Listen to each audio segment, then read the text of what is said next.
अरे भइल खाली राउर चाल काजी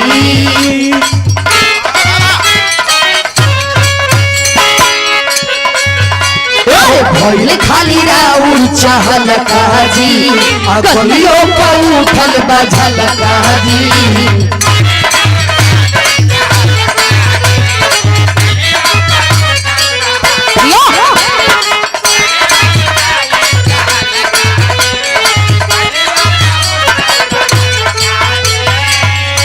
अरे भइल खाली राउर चाहल काजी हर गलियों पर उठल बझल काजी हो गइल भोरवा अब न करवा तनी बढ़ क्या होना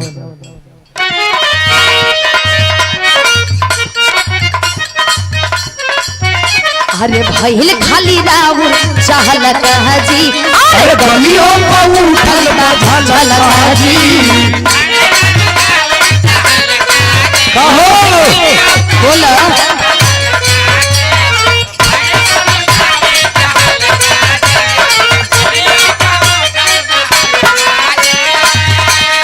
भइल खाली राउर चाहल काजी अरे गलियों पर उठल बझल काजी ओ गइल भोरवा अब न करवा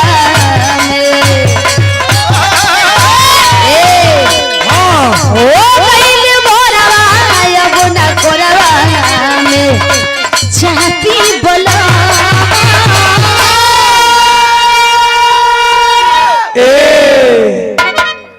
दरदिया बा कमरिया में दरदिया बा कमरिया में हरदिया पीस के अरे छापी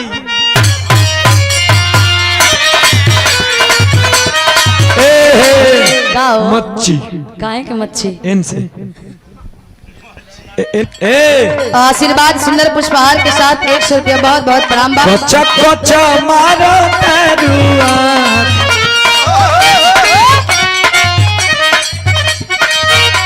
कोचा कोचा मारो तरुआ पियर फराक वाली कोचा दोबारा के ये भैया केहू देखो लो कैमरा जूम करके इनके दिखाओ जाता है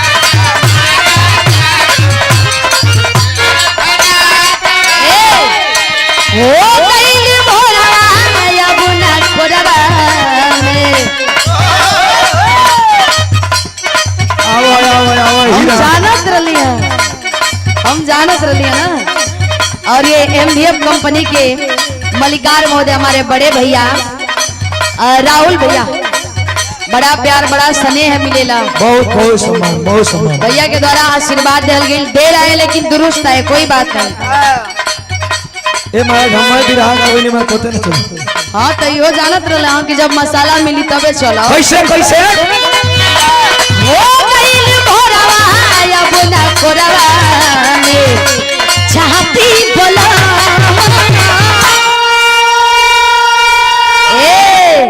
हां दरदिया कमरिया में दरदिया बा कमरिया में हरदिया पीस के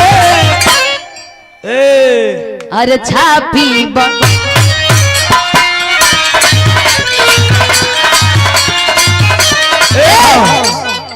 अरे दरदिया बा कमरिया में दरदिया बा कमरिया में हरदिया पीस के अरे छापी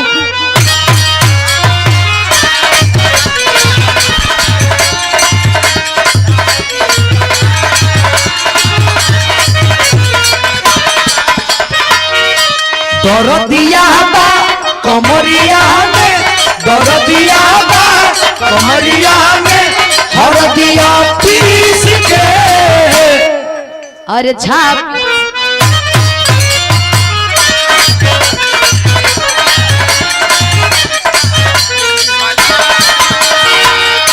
दरदिया बा कमरिया में दरदिया बा कमरिया में हरदिया पीस के अरे छापी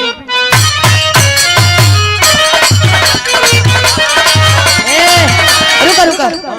अरे दरदिया बा कमरिया में, कमर ना इलेक्ट चाहिए, कमर ना इलेक्ट चाहिए। दरदिया बा कमरिया में, दरदिया बा कमरिया में, हरदिया पीस के अरे छापी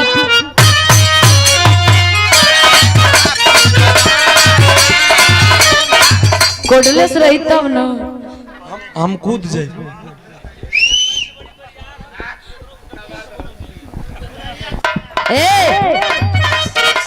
हम के ढेर सताई जान मोहब्बत में मोहब्बत में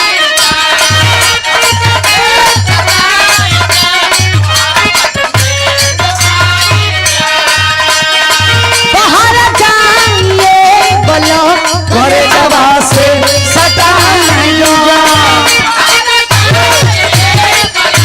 करे जवा से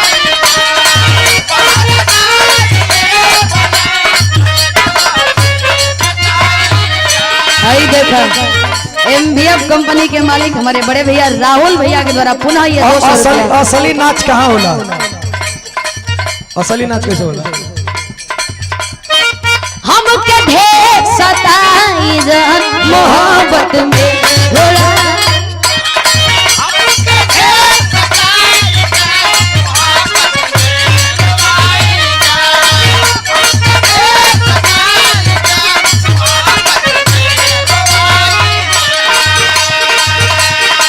बाहर जाइए बोलो करे जवा से सताई जान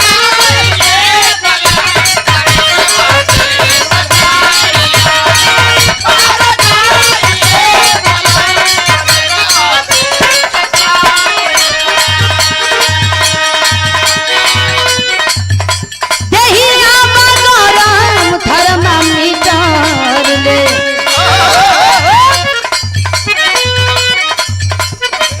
सुना हाँ देहिया बगरम थर्मामीटर ले नहाती बोला और देहिया बगरम थर्मामीटर ले नहाती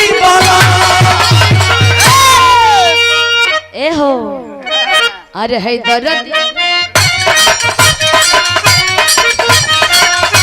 कमरिया में हरदिया पीस के अरे छाप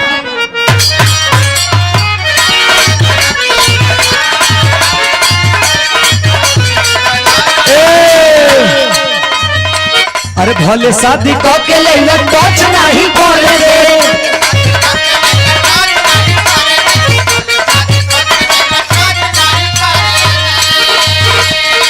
अरे मिली ना जवाब तले बेहला ही घरे रे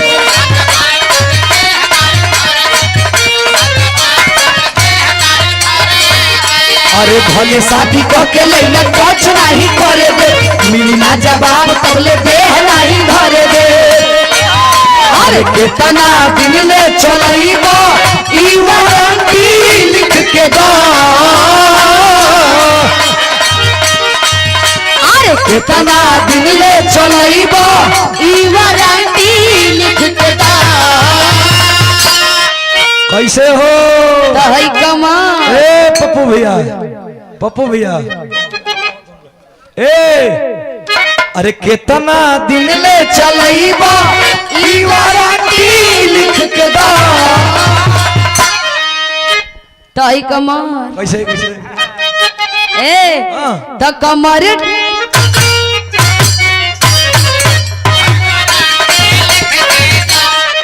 तहई कमर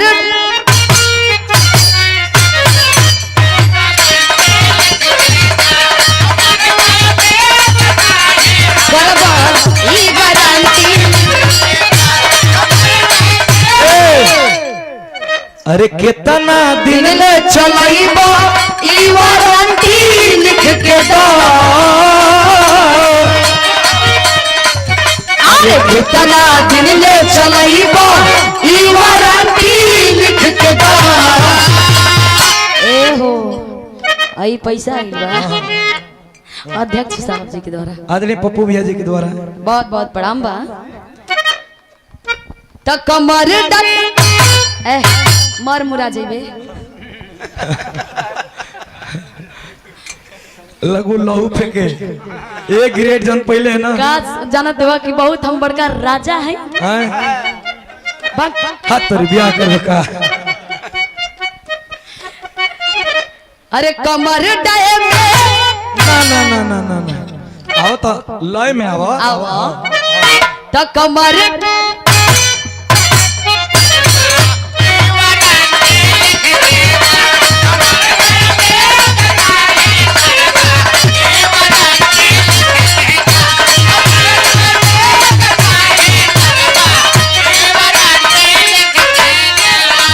झुमुक जे सटवले रहबहो ए हो असर पोरे पोर में देखवले रहबहो ए हो।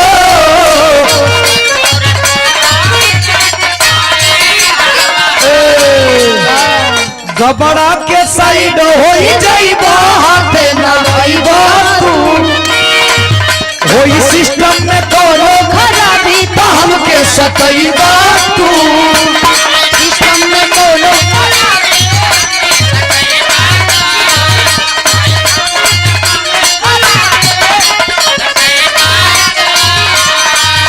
अरे कितना ड्यूटी कितना बायप सेंटी लिख के दा।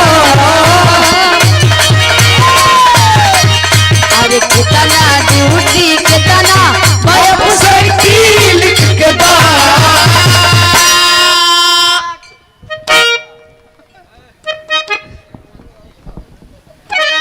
त कमर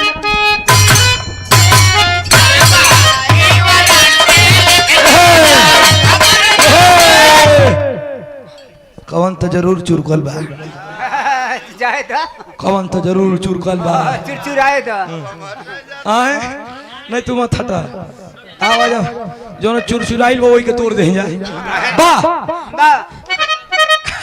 नहीं नहीं आवा ना चाहिए 500 बेचारे सबरे गाड़ी दे के धा दिया मन के। अरे बचा लो मोरे भैया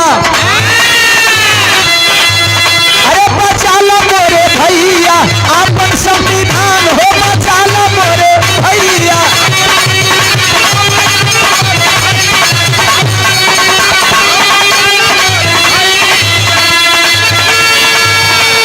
को जानना संविधान को मानना संविधान को पढ़ना संविधान को अमल में लाना क्यों जरूरी है। यह कार्यक्रम इतना भव्य कराया गया और खासतौर से संविधान दिवस के ही मौके पे हॉस्पिटल का उद्घाटन था। हॉस्पिटल के उद्घाटन का डेट कोई भी हो सकता था, यह तारीख कोई भी हो सकती थी, लेकिन आखिरकार संविधान दिवस में हॉस्पिटल का उद्घाटन क्यों किया गया। आइए 2 लाइन गीत के माध्यम से हम थोड़ा जानते हैं। कोनो लय बने मास्टर साहब।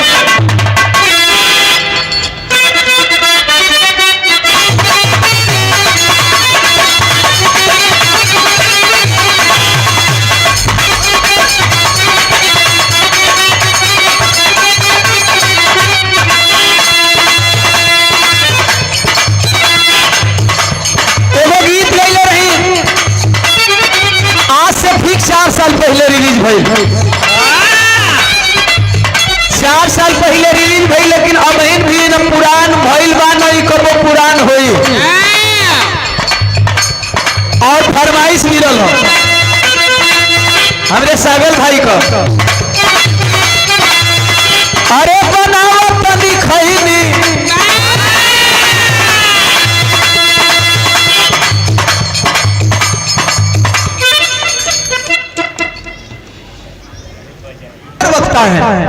जब एक बार माइक पकड़ते हैं तो लोगों में जोश आ जाता है। एक बार हम चाहेंगे प्रदेश अध्यक्ष के नाम पे जितेंद्र भैया के नाम पे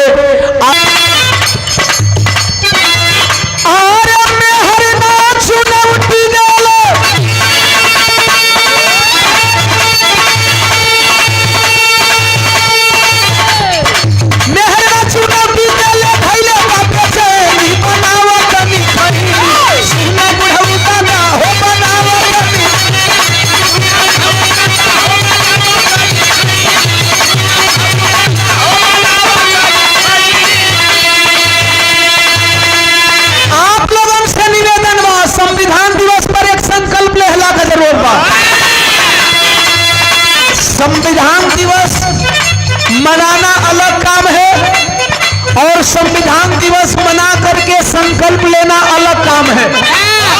संविधान संविधान चिल्लाना अलग काम है और संविधान में लिखी हुई बातों पे अमल करना अलग काम है।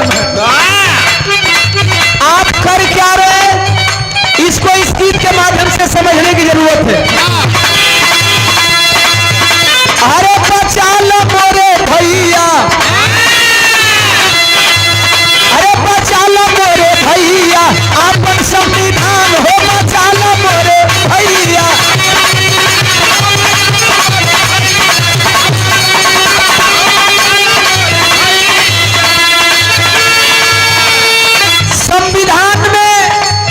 संविधान की प्रस्तावना में स्पष्ट रूप से लिखा गया है भारत धर्मनिरपेक्ष राष्ट्र है। बाबा साहब डॉक्टर बी.आर. अम्बेडकर के लिखे गए संविधान की प्रस्तावना में साफ मैसेज है पूरे भारतवासियों की, भारत एक धर्मनिरपेक्ष राष्ट्र है। यहाँ दीवाना जी एक मिनट, मैंने कहा भारतीय संविधान में संविधान की प्रस्तावना में स्पष्ट लिखा गया है भारत धर्मनिरपेक्ष राष्ट्र है।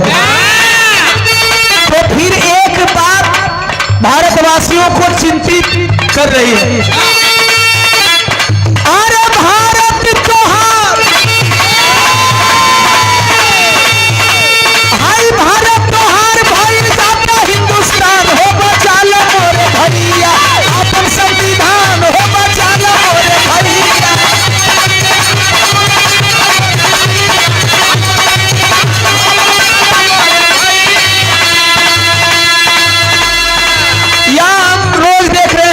मुसलमान हिंदुस्तान पाकिस्तान की बात चलती है साहब। हम सभी भारतीयों को भारत को बचाने की बात करनी चाहिए, चाहे हम किसी भी जात से आते हैं, किसी भी समुदाय से आते हैं, किसी भी पार्टी दल से आते हो। हमारे लिए संविधान और हमारे लिए भारत का गौरव जरूरी है।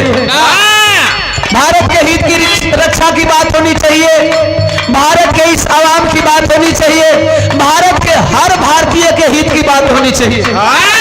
और वह हित की बात कहाँ निहित है? भारतीय संविधान में। भारतीय संविधान में सबके हक और अधिकार की बात कही गई है। जिस संविधान के नाम पे संविधान दिवस मनाया जा रहा है, जरा सुनेंगे आप लोगों से कहना है, यह भारत हम सबका है। भारत के लोग एकजुट होकर के रहेंगे तो कोई भी विदेशी, चाहे वो पाकिस्तान का हो चाहे चाइना का हो, आंख दिखाने की हिमाकत नहीं करता। कहीं ना कहीं हम अलग जाति पार्टी में बंट करके विदेशियों को, अपने देश के दुश्मनों को अवसर देते हैं, तब देश के दुश्मन आंख उठाने का काम करते हैं। हम चाहे यहाँ जाति और पार्टी के नाम पे भले ही अनेक हो, लेकिन देश के नाम पे, राष्ट्र के नाम पे हमें एक होना होगा। जब हम एक हो करके भारतीय संविधान में दिए गए नियम कानून का पालन करेंगे, तब जाकर के हमारे देश का कल्याण होगा, हमारे भारत का विकास होगा, हमारे भारत के भारतवासियों का विकास होगा। आप लोगों से मेरा कहना है, अरे SC ST OBC ना कर लड़ाई,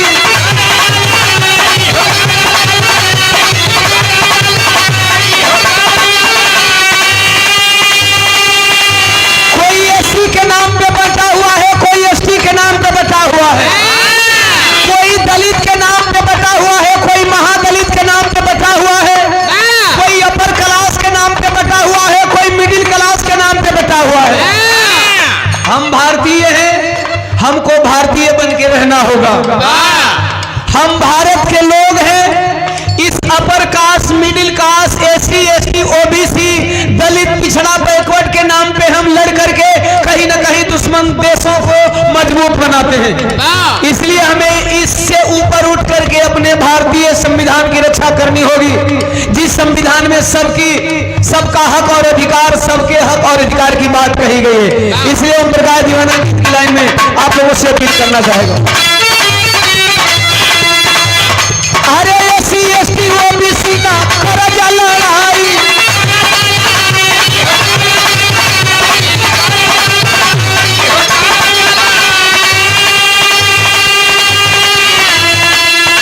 जाति के बाद भैया पार्टी बनाई,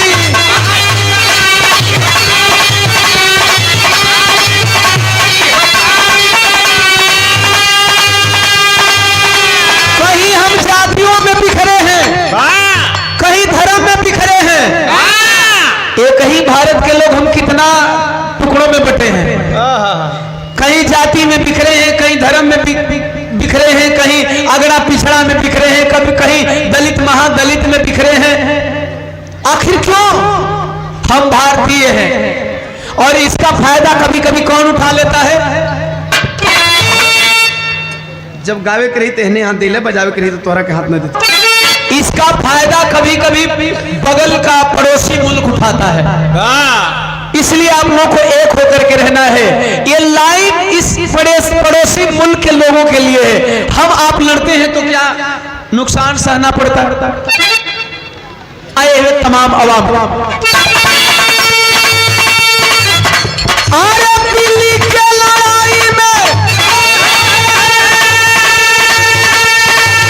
हम पिलार बन के आपस में लड़ा नहीं जा। एक फायदा कौन उठावता? अरे दिल्ली के लड़ाई में बनरा महान हो, बचा लो मोरे भैया अपन संविधान हो, बचा लो मोरे।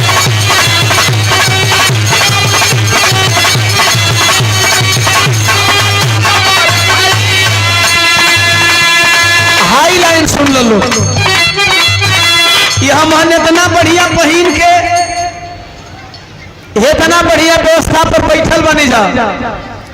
बाबा साहब के संविधान से पहले हम तो थे, आप तो थे, हम भारत के लोग तो थे, लेकिन ऐसी व्यवस्था भी थी, लेकिन बैठने को ऐसी आजादी नहीं थी।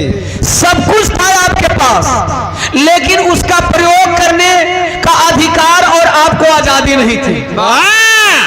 ये आजादी किसने दी? अरे सूट बूट हाथी घोड़ा, जवन पावर मिलल बा, सूट बूट हाथी घोड़ा, हाथ में जो पेन बा,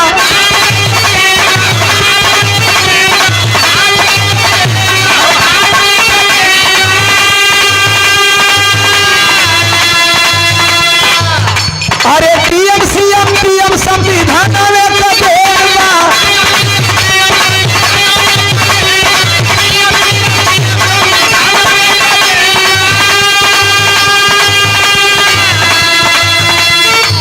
बाबा साहब डॉक्टर बी.आर. अम्बेडकर जी के संविधान को इसलिए बचाना है कि ये सूट बूट, ये पहनावा, ये अधिकार, ये आजादी, ये पावर, ये पोस्ट, ये प्रतिष्ठा, चपरासी से लेकर के प्राइम मिनिस्टर बनने का अधिकार अगर कुछ देता है तो बाबा साहब डॉक्टर बी.आर. अम्बेडकर जी का भारतीय संविधान देता है। इसके अलावे आप दुनिया और भारत की किसी भी पुस्तक को पढ़ जाना, किसी भी पुस्तक का अध्ययन कर लेना, सबको एक समान अधिकार किसी भी पुस्तक में नहीं मिलता है।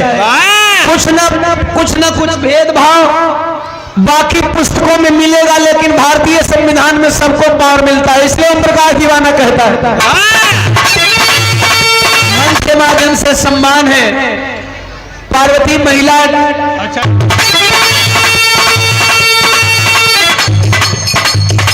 अरे सूट बूट हाथी घोड़ा,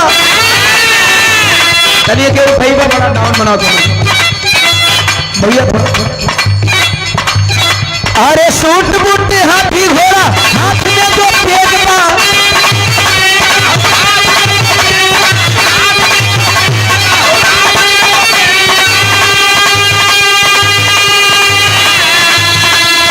पीएम सीएम पीएम संविधान में कबोल बा।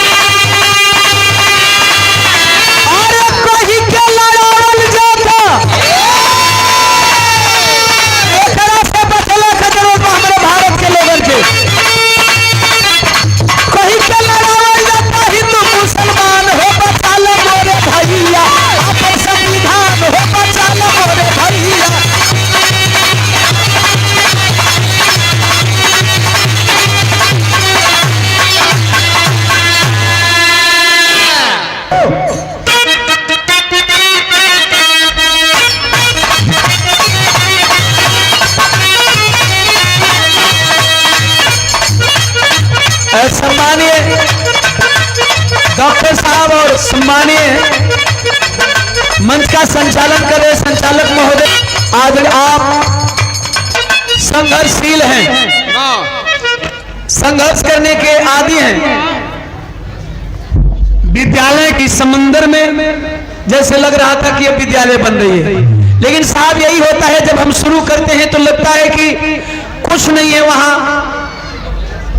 अरे साहब, हाँ बिल्कुल बिल्कुल, पहले अतिथि जो जी का सम्मान हो जाए और बाकी लोग बैठे रहेंगे, आप अतिथि लोग बाकी लोग बैठे रहेंगे। 5 मिनट में आएंगे माला पाना के। तरज कितना बढ़िया मेरे मास्टर फिर से बदल रहे हैं।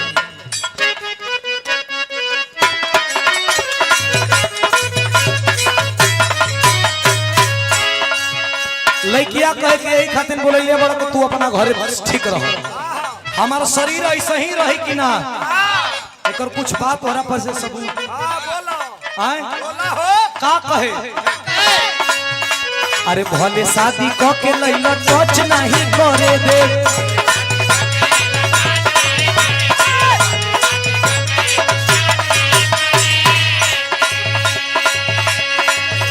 अरे मिली ना जवाब तबले देह नहीं धरे दे।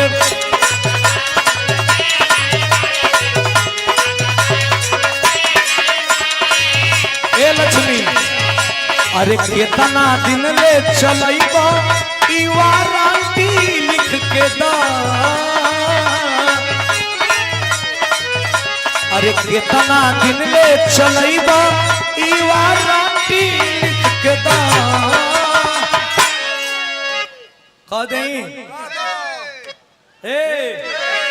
अरे कमर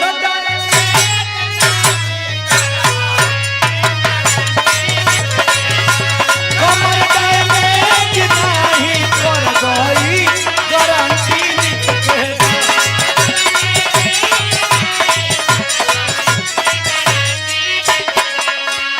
जैसन लेके आई बड़ा वैसन शरीर हमार बना रही कि नहीं। अरे केतना दिन ले चलैबो ई वारंटी, वे लिखा रहला का। अरे केतना दिन ले चलैबा ई वारंटी लिख के दा, अरे केतना दिन ले चलैबा ई वारंटी लिख के दा। अरे की कमर डैमेज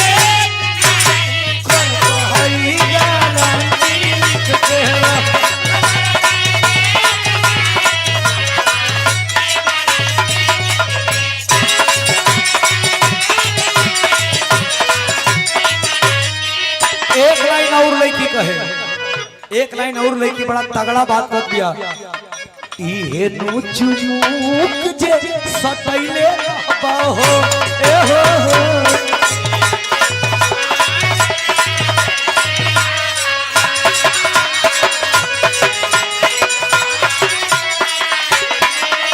सुनो, असर पोरे पोर ले देखैले रहबो ए हो, असर पोरे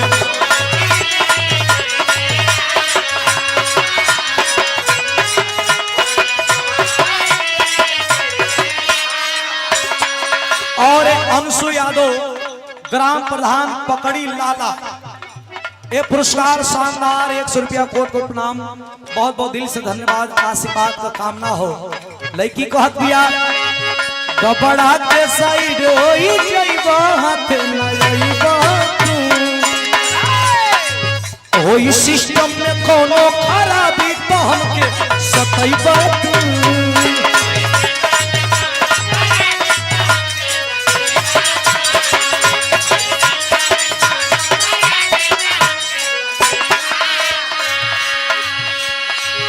अरे केतना ड्यूटी केतना बा अपसेंटी लिख के दा, अरे केतना ड्यूटी केतना बा अपसेंटी लिख के दा।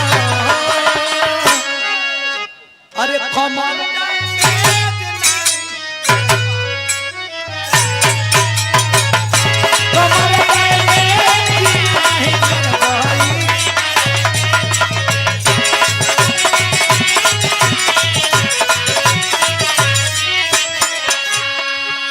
बार बार हमके निरेखा तारू सोचा तारू कि आज का करे पे उतारू बानो सुना तोहरा के देखिला तो हमारी एनर्जी बढ़ जाले तो के देखिला तो एनर्जी बढ़ जाले अरे भर देही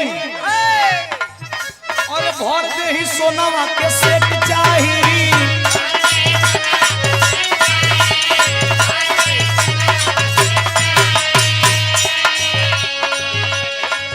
हाथ पटना में दूध को प्लेट चाहिए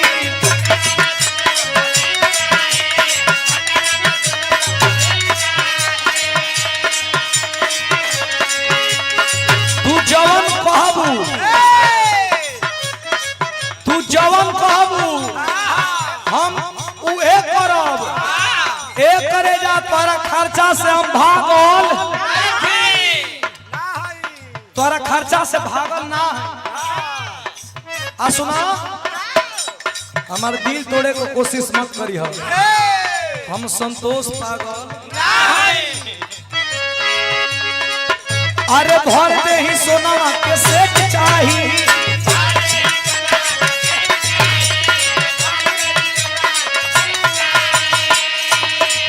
हाथ पटना में दूध को प्लेट चाही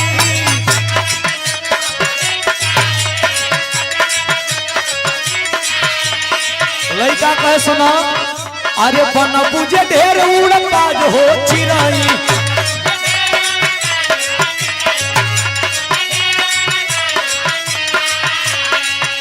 अरे बन बुझे ढेर उड़बाज हो चिराई तब बुझली हमर रंगदार हो चिराई बुझली हमर रंगदार हो चिराई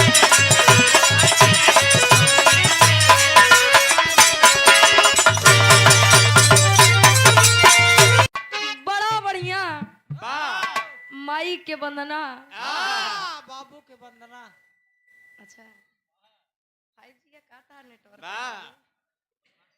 माई के वंदना बाबू के वंदना साथे बड़ा बढ़िया बिरहा हो वीर रस आधा घंटा में वो 20 मिनट में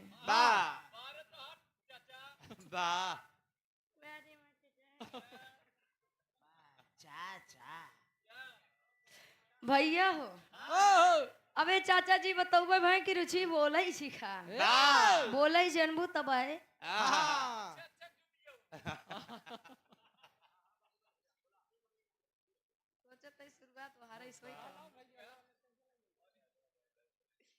भैया हो 20 मिनट के बिरहा सुने नहीं आप सब देखा एक बात बताए दी बिरहा में हमका लगत हमार जब जन्म न भ होए तब से हमार चाचा बिरहा गावत हुए हैं तोहर चाचा का चाचा 16-17 साल से तो गौते होगा 26 साल से तब कहा हमारे देश दुनिया में भाई। अच्छा एक बात बतावे आप सब बुद्धिजीवी लोग बैठे हैं समझदार लोग बैठे हैं कार्यक्रम दो ठीक रखा गा एक गावई वाला है वाली हम यार से वंदना गाए लोग गीत गाए मतलब निर्गुण गाए बाहर नंबर दे चाचा मेरे इतना जगह भी रहा गाए हुई इतना दिन से गावत था कम से कम इतना तो जाने चाहिए कि छुटवारे का टाइम ज्यादा देख चाहिए हाँ मौका देखे चौका मार देन भैया अरे ना ये गुरुजी हम 2.5 घंटा ना गाओ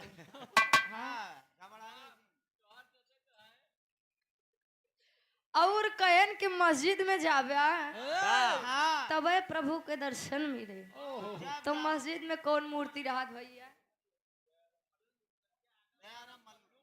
मल्हूपुर की पावन धरती से आप आदरणीय श्री दयाराम प्रतापगढ़ की पावन धरती से 201 रुपए का महान आशीर्वाद और कहे कि हमारे प्रतापगढ़ वाले से जमा तना आए हाँ दुई दाएं भी रहा गए दुई दाएं दोनों दाएं कुछ न कुछ हो ही गया तैसे नाई का काका सब पढ़ाई एक प्रतापगढ़ है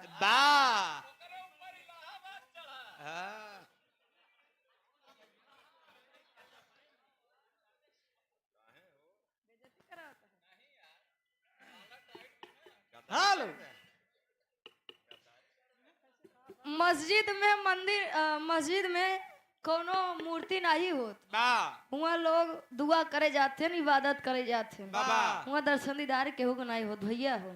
और चाचा एक बात कहें,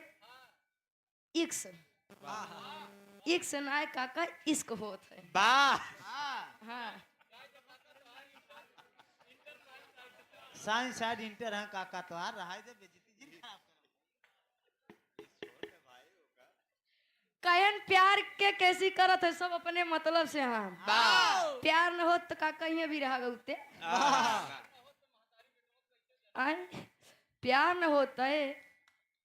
अब रहा है काका ढेर न बोल जाए दे।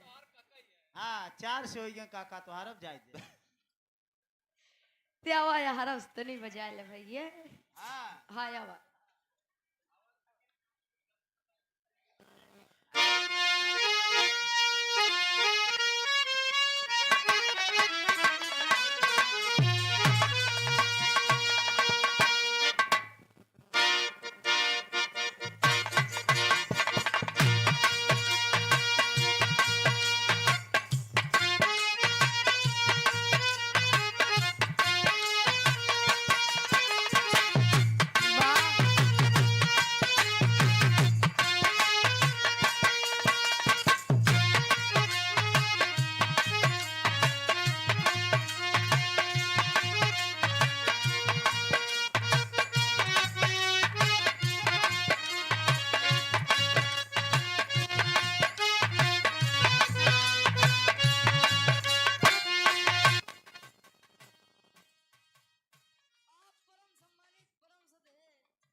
आशीर्वाद मिला थे भैया।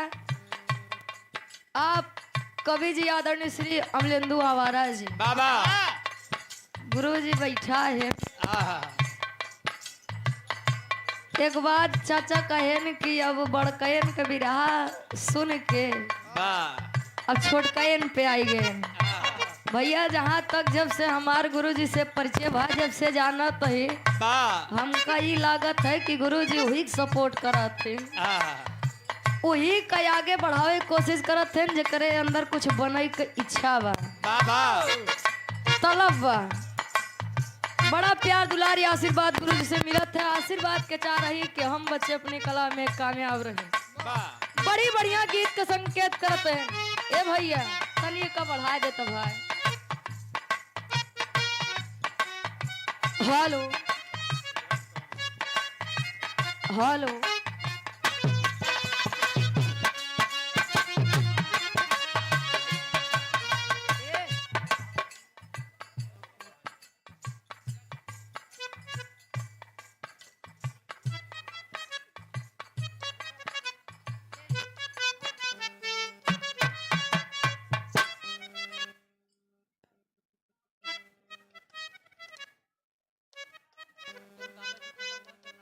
स्वर्गीय दादाजी के आप नाते में 51 रुपए का महान आशीर्वाद गोड़ छुके पहली बार।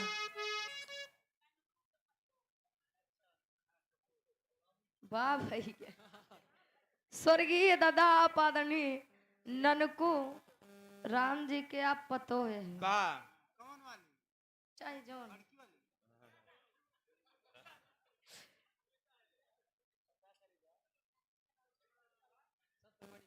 स्वर्गीय दादा आप ननकू कनौजिया जी के सबसे बड़ी पतो है। बा 51 रुपए का महान आशीर्वाद लाई दे ले भाई।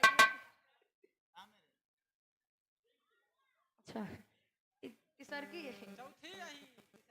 भाई स्वर्गीय आप दादा ननकू कनौजिया जी के पतो है।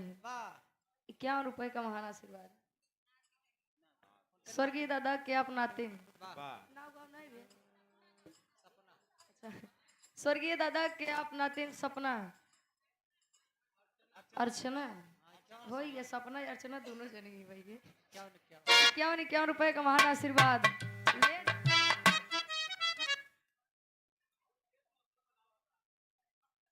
सब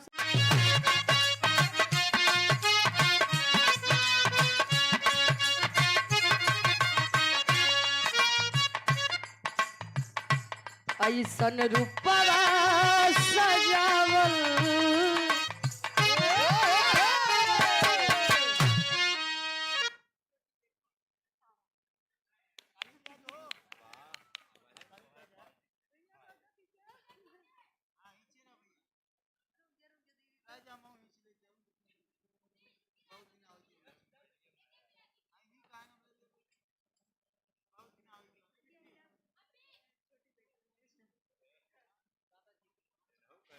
स्वर्गीय दादा के आप सबसे छोट बिटिया हैं।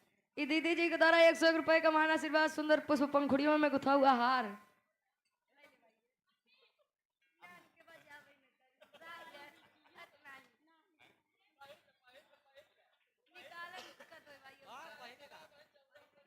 हाँ, पहन ले करे बाद चौरा चले। हेलो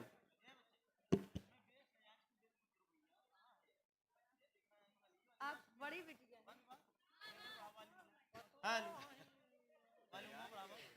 स्वर्गीय दादा के आप हेलो बड़ी पतो है हेलो दादी जी के द्वारा मतलब चाची जी के द्वारा 101 रुपए का महान आशीर्वाद सुंदर पुष्प पंखुड़ियों में गुथा हुआ हार। बड़की पतो ने पैसा दे माला नहीं दे रही। पैसा दे रहे हैं। पैसा पहले से माला पा दे। खिंचवा ले।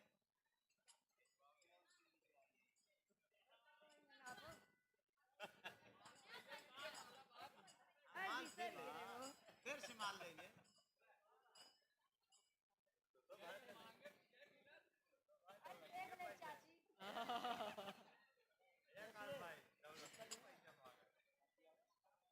आप परम सम्मानित आप चाची जी हाँ हो 51 101 रुपए का महान आशीर्वाद सुंदर